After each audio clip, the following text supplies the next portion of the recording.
آقا اگر برات مهم نیست که ما هم پیشنهاد میکنیم، اگر به مال بود بده بره.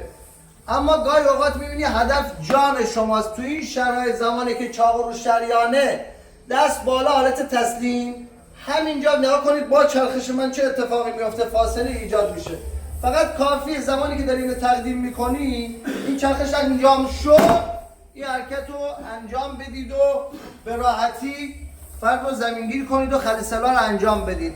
یه توضیح آرومتر، این ابزار شماست. زمانی که میاری بالا، باشه جدا سازی انجام شد، این داره میزنه، اینجا دستو میگیری. کدوم قسمت؟ پایین مفصل آخر انگشتا، همینجا بیاری پایین، باید بیاد پایین با فشار. چاقو در اختیار شماست.